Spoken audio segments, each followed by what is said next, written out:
Stardom की दुनिया बाहर से किसी जादू से कम नहीं लगती। जिनके नाम पर भीड़ पागल हो जाती है, जिनके इशारे पर फिल्में बनती हैं, उनके पास सब कुछ हमेशा के लिए होता है। लेकिन क्या सच में ऐसा होता है? क्या एक सुपरस्टार का ताज कभी नहीं हिलता? और क्या उसका सबसे कीमती ठिकाना भी वक्त के आगे मजबूर हो सकता है? आज की कहानी भारत के पहले सुपरस्टार राजेश खन्ना की है और उनके उस मशहूर बंगले आशीर्वाद की, जो कभी शोहरत का सबसे बड़ा सबूत था, लेकिन वक्त के साथ एक ऐसी कहानी बन गया जिसे जानकर आप स्टारडम को पहले जैसा नहीं देख पाएंगे। कहानी काफी मजेदार है, इसीलिए सुनकर ही जाइएगा। हाय, मेरा नाम है अन्नू और आप देख रहे हैं बजर बट्टू एंटरटेनमेंट। हम लोग एक दर्शक के तौर पर स्टारडम को अक्सर किसी फिल्मी सपने की तरह देखते हैं। हालांकि मैं मानती हूँ कि आम कोई नहीं होता, हर इंसान अपने में खास होता है। लेकिन पर्दे के उस पार खड़े होकर हमें शोहरत कभी कभी एक ऐसी जिंदगी लगती है जहां इंसान जमीन पर चलता है पर एहसास होता है जैसे वो बादलों पर तैर रहा हो। मतलब आज 2026 में भले ऐसा ना लगे, लेकिन एक जमाना था जब लगता था ऐसा, जहां लोग थिएटर सिर्फ देखने नहीं आते बल्कि दीवाने बन जाते हैं। और इसी सपने के सबसे बड़े सितारे थे राजेश खन्ना।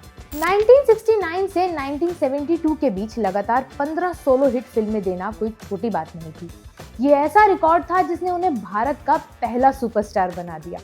उस दौर में उनका नाम ही काफी था, फिल्म कैसी भी हो हिट मान ली जाती थी।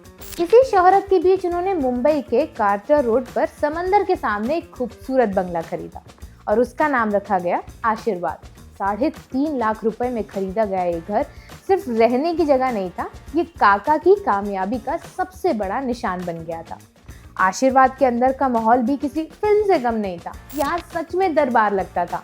प्रोड्यूसर्स घंटों इंतजार करते थे और जब काका का मूड होता था तभी अंदर बुलाया जाता था। वो अक्सर सिल्क की लुंगी कुर्ता पहनकर बाकी लोगों से थोड़ी ऊंचाई पर रखी कुर्सी पर बैठते थे, ताकि सबको पता रहे कि घर का राजा कौन है। जो उनकी बातों से सहमत होता वो अंदर रहता, जो सवाल करता वो बाहर।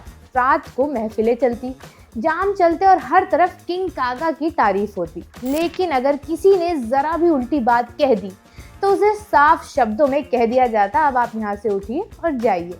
फिर आया साल 1970 और फिल्म जंजीर। इसी फिल्म के साथ अमिताभ बच्चन का दौर शुरू हुआ और हिंदी सिनेमा का खेल बदल गया।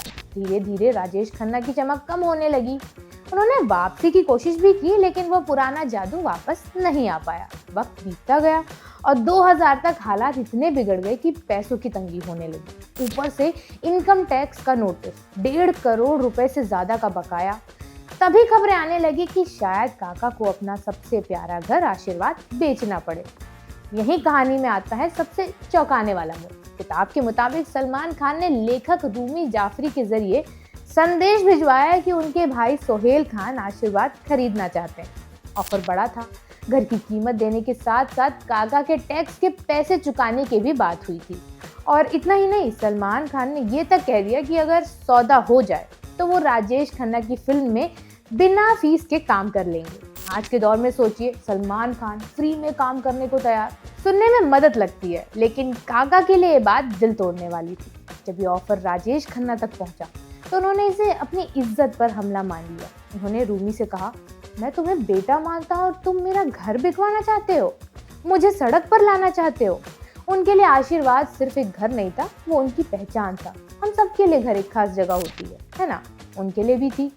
दिलचस्प बात यह कि सालों बाद जब उनकी मुलाकात सोहेल खान से हुई तब भी उन्होंने उन्हें डांट दिया, सिर्फ इसलिए कि कभी उन्होंने काका का घर खरीदने की बात सोची थी। राजेश खन्ना अक्सर कहा करते थे कि एक दिन वो चले जाएंगे, लेकिन आशीर्वाद हमेशा वहीं रहेगा। सच थोड़ा कड़वा था, काका की मौत उसी घर में हुई, अकेले। और कुछ साल बाद आशीर्वाद भी नहीं रहा, उसे तोड़ दिया गया और उसकी जगह एक ऊंची बिल्डिंग बन गई। ये कहानी सिर्फ एक बंगले की नहीं है, ये स्टारडम की सच्चाई है, जो आपको आसमान तक ले जाती है, लेकिन जब नीचे गिराती है तो बहुत चुपचाप और बहुत अकेला कर देती है। तो आपको कैसा लगा कमेंट सेक्शन में ज़रूर बताइएगा और ऐसे ही वीडियोस के लिए देखते रहिए बजर बट्टू एंटरटेनमेंट।